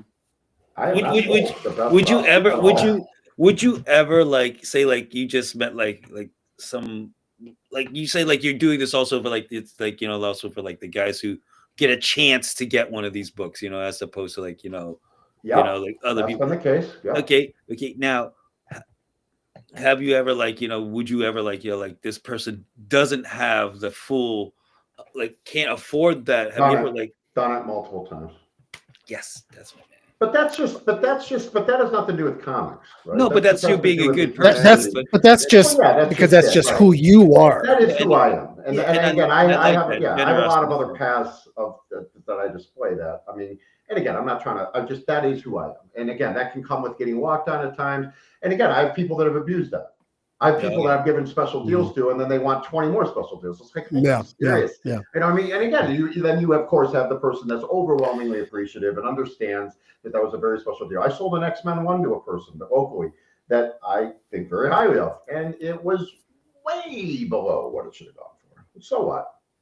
So I've been on the tail end because of very good friends who've sold me books.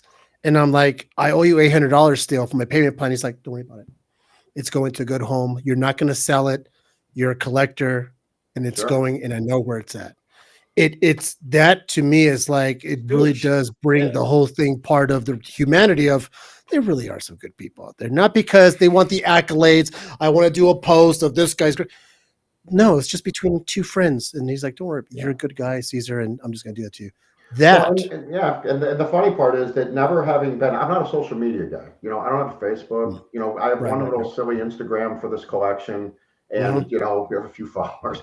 And the thing is that I hate social media. I don't enjoy it. I don't even do my, you know, professionally. I don't even do LinkedIn really. You know, I don't maintain it because it's just, I think it's all bullshit. Honestly, I really do. I see no value.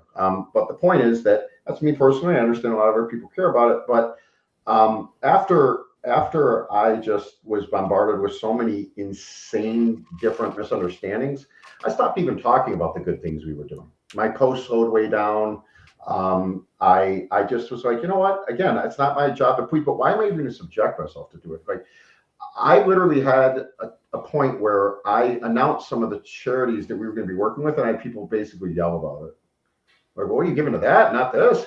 Well, why don't you give to mine and not this? I'm like, that's like giving someone $1,000 and complaining it's about fucking 20s. Yeah,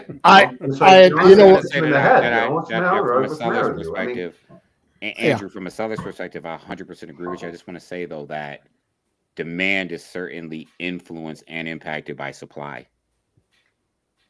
Most collectors spend it's a quid pro quo, right? Like one requires the other. That's exactly correct. And at any given time. So the point is that's exactly right. It's at the time. And again, how bad do you want it? I've overpaid for books. Well, what Yeah. does overpaying for books mean? You know what overpaying for books means? It's like, I want that right now.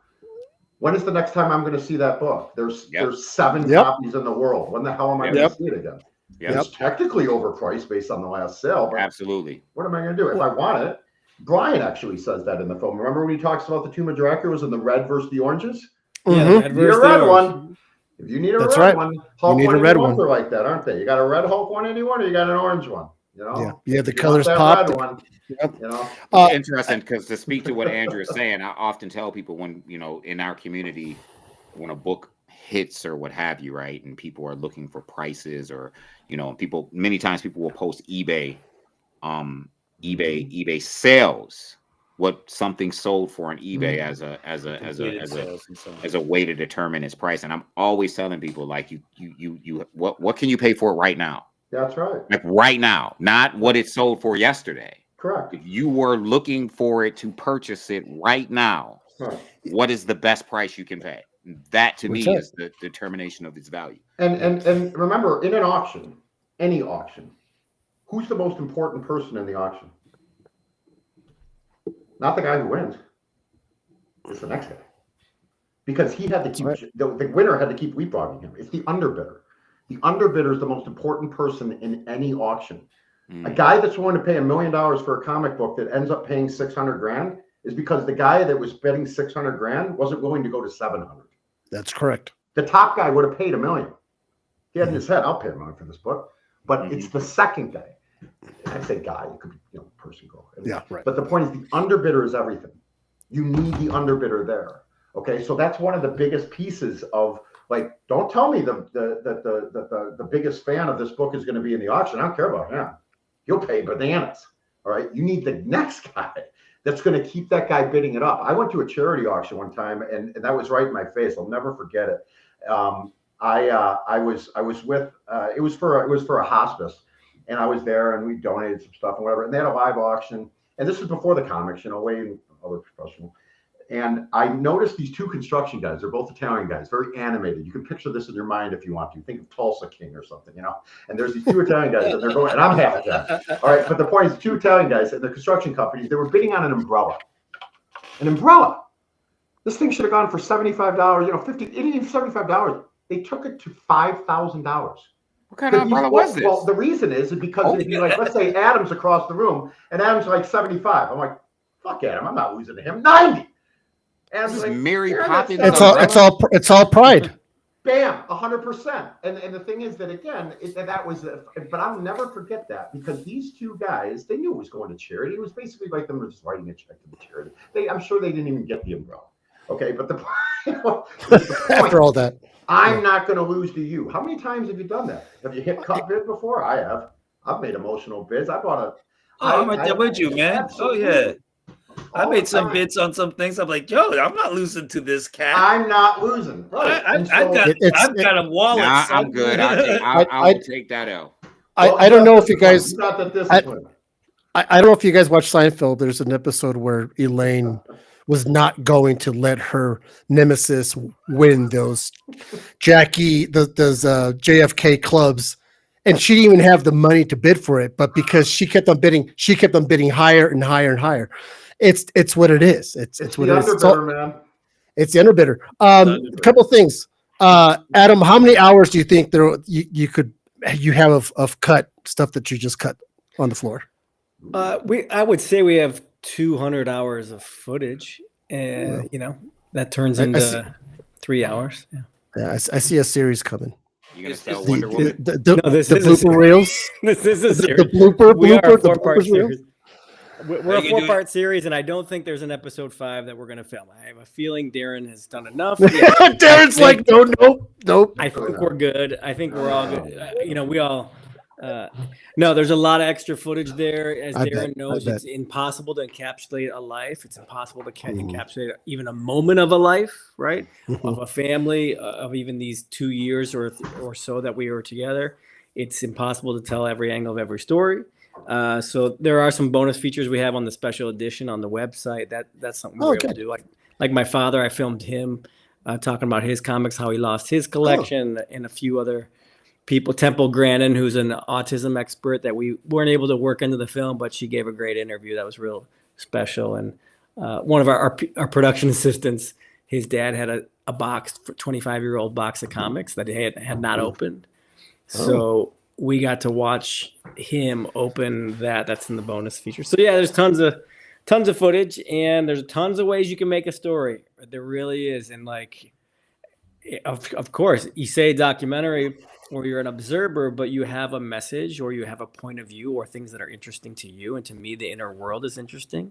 To me, value is interesting. To me, power is interesting, and heroes and authenticity. And that's why we did that whole thing. And it's not like a spoiler with Brian and how he loves raw books instead of slab books, and he's smashing them. That kind of stuff. It's funny you say that, Adam. I looked at my wife, Darren, and I said, Brian would hate me. Well, don't worry, She he goes- hates me. She goes, why? I'm an investor. She goes, why? I go, you've seen my room, babe. It's slabs. But this is the real reason why he'll hate me, Darren. And I'm talking just to you because you may or not. I've never read a comic book in my life. Oh, that's tough. Ever. Exactly. And there's the hate. Now I'm known in the community as the guy who's never read That's just interesting. I'm known in the community as the guy who's never read a comic. I'm 50, going to be 53 next in a couple months. Excuse me.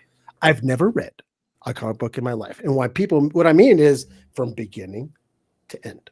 So when people talk about, like, Ish is a major comic guy, oh, the story of this and the story of that and this writer and this story, I'm like, because I have no idea what the fuck you're talking about. Because I can't relate to that. But what I do like, and why I collect Silver Age and early Bronze, because I like to preserve history.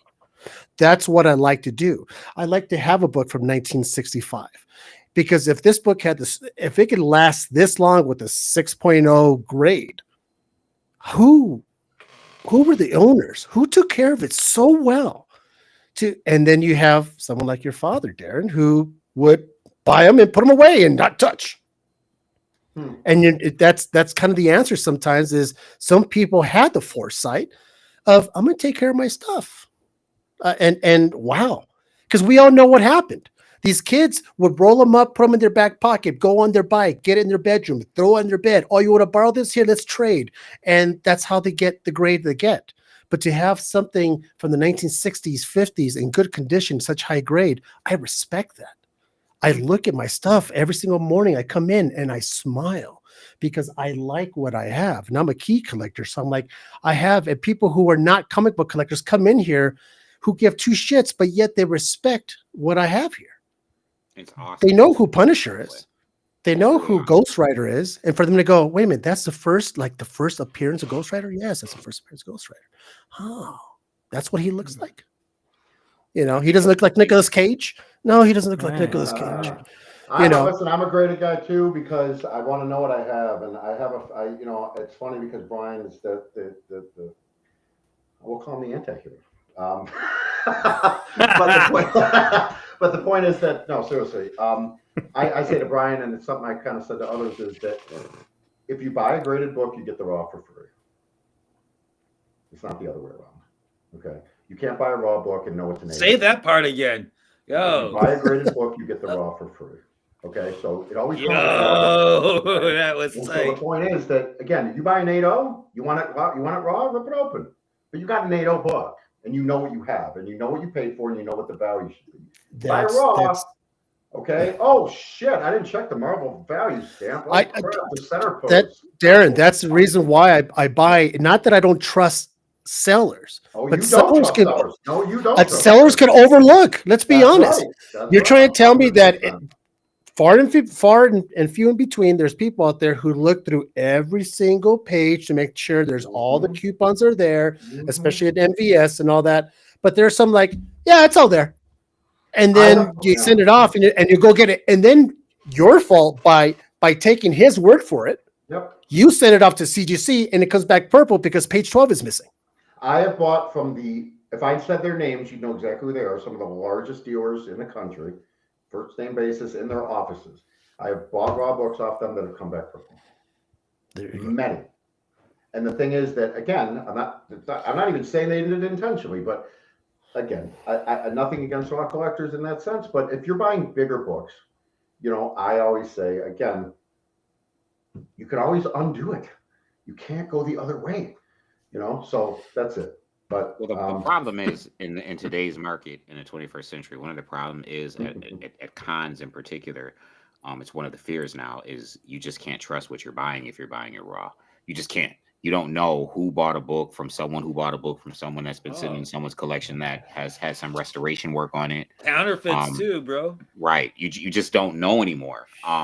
But I just wanted to say really quick, and I always want to promote this because I think the way both of you collect and your reasonings is awesome. And I always say this because I'm a proponent of collecting because I want to see this medium continue to exist. And people do this and people bash people for their reasons. Yeah, I'm a raw person or I'm a slab person or I blah, blah, blah, blah, and blah. Collect for the reasons you want to collect. Like, I for me, it's always weird when somebody says and gets in a forum and says, well, that's not collecting because you're just buying a book and putting it in a slab, or you're buying a book because you think it's going to be worth money, or like, or you're destroying the hobby. Someone gets a graph, seen someone get a graded book and post it, and someone come on and say, oh, hobby destroyed. Whose hobby? That graded book doesn't impact you getting your raw copy. It's how I collect. It's how collect for the reasons you choose to collect. There's no rules in like collecting comics. If you like covers, if you want to cut out characters and make poster board, like whatever your reasoning is for spending your dollar to buy a book, you listen. I tell people all the time, I don't care if this value drops down to $1. I don't care if it goes up to $4 million. I don't care because I don't care. I'm not going to, I'm going to keep this. It's going to go by a daughter, which I'm talking about, Darren, by the way. I told her, you're already going to inherit this and you're going to be given a special guy along with you who's going to tell you the value of this in case you ever care, does she? She doesn't care, but she's going to be, I said, but I'm going to give someone to you so you don't get swindled, you don't get scammed, someone who knows value. Don't worry, you'll be taken care of. Well, and hold on. I have my my stepkids and otherwise I pay them to help out at times and so on. And to pick your source, cover price, GPA, go collect, whatever you want to do. Okay, but pick your reference guide, sales sold, past sales on eBay, whatever you want to do. Right. Your wife can take any one of those and with a 15-minute tutorial tell you what that Aquaman 1 is worth. Like that. Can't do that with all books. Okay. So she would be trusting someone completely, and fine, you might have the name or whatever it may be, but the answer is, again, for inheritance purposes, my father graded 0, nothing. Yeah. Because remember, the grading company was going to steal his books in his eyes. That's what he did. Or they would, swap them or whatever else. Yeah. Again. Yeah. You can buy from reputable people. Of course you can. I noticed this, there's people naming names and stuff like that. Adam Keller worked in our collection. He's a really good friend of mine. Okay. And so the point is that, again, you can buy from trusted people and it still doesn't mean they're right on their grade. Adam was wrong in his grades all the time. We all are, right? Because you don't know that grader on that day. And there is a little bit of a game at CGC. We all know it. I mean, I'll speak very openly about it. I mean, who are you getting that day? You can send a book in 5 times. It can get different grids. Period. That's right. You can get it pressed by them. What does that mean if they press it? Ooh, there's that whole game. Again, I don't have a comment on it. I'm just saying that those variables exist. Period. But that 4.5 has a value as a 4.5. Sure. And it can be taught to a 12-year-old in 15 minutes. Yep. And so they would know around they should be getting this. And I think that's very important for anything investment-wise or inheritance purposes. I think you might have a point. I just might have a nice little talk with her and say, hey, I mean, we're going to have ourselves a little class. So we're reaching on 2 hours, in which, once again, 2 hours fly when we're having great conversations and all that stuff. But I do want to give a shout out, just let you guys know, Darren and Adam, that we have this nursing home in Prairie Meadows, Texas. It's called Prairie Meadows Nursing Home, who watches our show every Tuesday night. Yep. They go 30 people deep in that little TV room, What up, Prairie? and they all get together on YouTube and they watch us every Tuesday night. Wow. We're not talking some spring chickens here. And because of us, they have had interest in comic books. They've had their own stories about the comic books they collected when they were young. Wow. They talked about, someone asked where's a good safe place for them to go as a con. What's a good con to go to?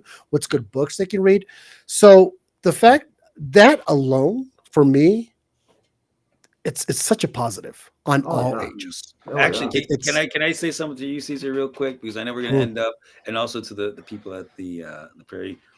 Thank you so much because of my stands. You guys have been supportive. These guys over here, my stands are now on Amazon. Like I'm on Amazon now because of you guys. Yeah, really cool. they just won an Amazon Superior Stands, won an Amazon. Thank you so much for everybody who's been supporting. Like you guys, I have to give shout outs to these guys. So once again, everybody, as we're coming down and winding down the show, Selling Superman is on Amazon Prime, Apple TV, and Google Play. We have Adam Schomer, Darren Watts, two really cool guys. And thank you so much for even answering my emails and getting a hold of you guys, Darren. And you, Darren, I remember you because you were interviewed by James Comic Uprising a while back. And I was like, oh, yeah, this guy's pretty cool, you know. And Adam, you're a pleasure. The film was great and everything attached to it. And I say nothing but great things about it. And if you're not into comic books, watch it anyways, and once you see it, you'll understand why. And what it will do is give you at least appreciation for this hobby.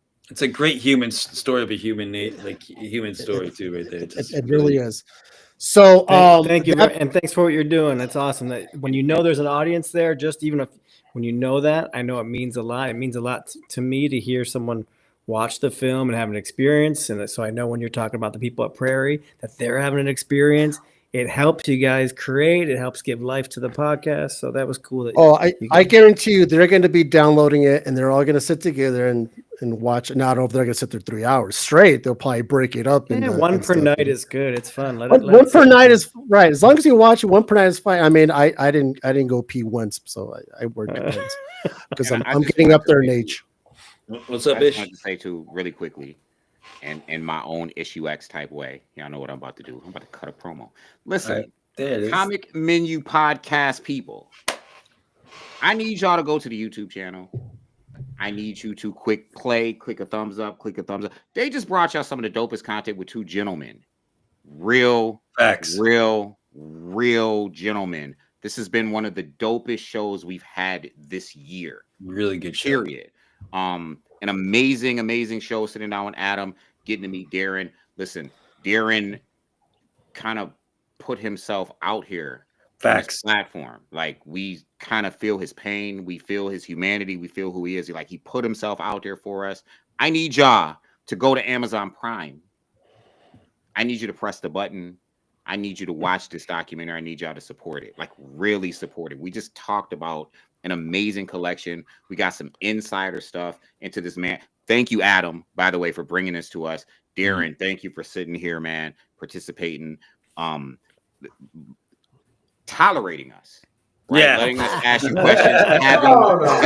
No. I mean it. I just hope I wasn't too honest. I mean this in the best way No. possible, man. Like I mean it in the sense that you actually had the patience to sit here and field our questions. No. We said to you, hey, if anything's off the table, let us know. You let us ask us. You laid yourself bare. You ask you everything. And you don't like social media too, and you doing No, this. God, no, I don't. So We're the first podcast that you've done.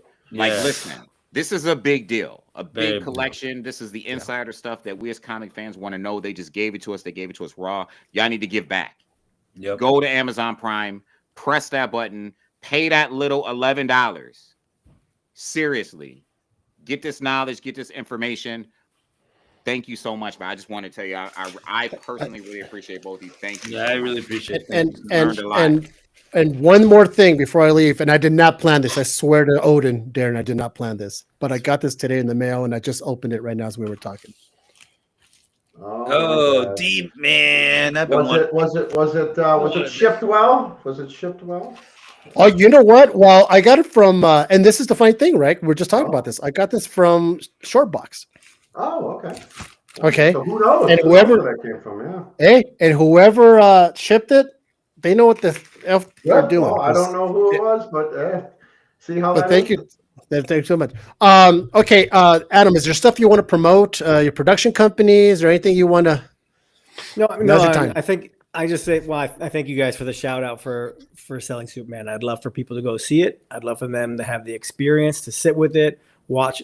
Like you said, like with a family member, that means a lot that you watched it with your wife, because we made it for that reason, that it's not just for the niche comic lover. They can have a family sit there. My mom didn't watch the trailer for a year. She just thought I was doing some weird comic book thing. Then she watched the trailer. She says, "This looks great." I'm like, "Mom, you're my biggest Mom. fan, Like, and what do you think I do? she knows Darren. You know, she went to the soccer game." Correct. So a shout out to my mom, maybe, just for eventually Supporting you. supporting me.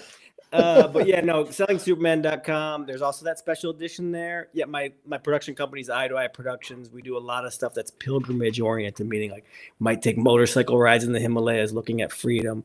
We might do journeys into healing, Women of the White Buffalo with the Lakota people, Road to Dharma again on anyway. So I do a lot of things that are pilgrimages. This has that, as you can see. This is a pilgrimage for Darren in many ways. Like it's going to bring up shadows, and it's not an easy journey. And those are the things that my company likes to do. Meaning, stories that entertain you, but that you can get something out of. You know, that you'll learn something from. You'll maybe inquire about your own life. That's what I like to do, to not just to make the next reality show or something. Where can people see your docs? They're on all the platforms, but if they go to Living Eye to Eye, so the word living, then the letter I, number 2, letter I, Living Eye to Eye, they're all listed there. So, I mean, Road to Dharma is one of my favorites. It's a 10-episode series, motorcycling through the Himalayas. Very well done. Very I well just done. love that. I know love it. what? It's pretty epic. I might be into this stuff. Jason, go ahead and promote your stuff, your wares.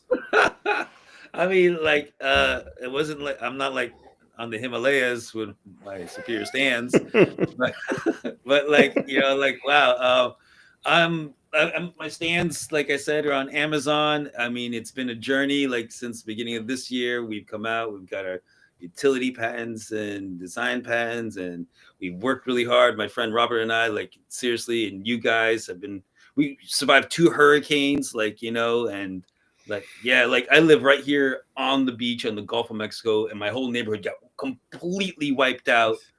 I mean, annihilated. And I'm sitting here getting ready for New York Comic Con in the dark, building stands, because I believe in this so much, and I was trying to do something in the community. And now all that hard work I'm like really emotional, because I love this product and I love this, what I'm doing. And now we're on Amazon, and it's just like, it's the community, people like Ishi and these cats have like, it's really overwhelming. I'm just like, you know, it's really incredible how these guys and everybody's come together and helped me with this dream. It's really cool. I just thank you, anybody who's supporting. You know, check us out on Amazon. We're there. Superior stand. You can filter out down to the newest arrivals. We're there. All the colors, everything. And yeah, thank you so much. Yeah, appreciate you. And Darren, I mean this sincerely. I know you got a lot of people throwing out at you, like, because they want to just get at you because of what you got. I know the situation because of what my other job, what I do. People, they come at me, man. Like, if we could talk, like, for what my other job is, and I understand totally, but I'm sincere about it, man. If there's anything I can do, anything I can put myself. Same with Adam too. Please just hit us up. You know what I mean? Appreciate it. Ish. So I'm going to be brief. I'm Issue X, as y'all know, Robin Hood of the Unfair Market. That's real. Owner of Comic Sense, and we are the Robins of the Unfair Market, but that's not what I want to talk about. I just want to say really quick, I'm getting 3 black Superior stands so that I can display them on my platform. Make sure y'all go get Superior stands. And I just want to say that I'm genuinely humbled to just kind of kick it with you, Darren. I didn't know who you were before this, wasn't aware of the documentary, and just really genuinely humbled. And Adam, thank you for bringing this piece of art to us. I'm gonna go watch it, and I'm honored to be here. Appreciate it. This is a really awesome podcast. Been on plenty of these throughout the year. Plenty. Caesar always has me on. I appreciate you having me on, Caesar. this was the one that I enjoyed being on the most. Really, really, really, really, really honored and humbled to have, just kind of share this experience with you and heard your insight and perspective. So thank you. All right, you got it. Darren, did you just want to plug the website? I guess the Fantast or Fantascollection.com. We're going to have a very exciting announcement, a very feel-good announcement. Nothing's going to change with the site. It's just going to be, how we handle it. But the fact is that I try to keep the prices very fair. I mean, it's very difficult to manage. It takes a lot of time, but we do the best we can. I have an incredible support staff.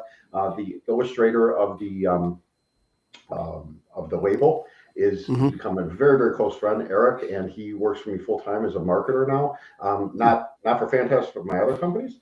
But he does help out in Fantast as well, and keeps the website up and going and all that. So I answer the comments that come to the website. So if you do a chat, that's me. Fantast_comics is our Instagram. And again, it's just for fun, and don't take it too serious. Sometimes we're giving information. Sometimes we're just, making fun of somebody, meaning in our group, usually Brian.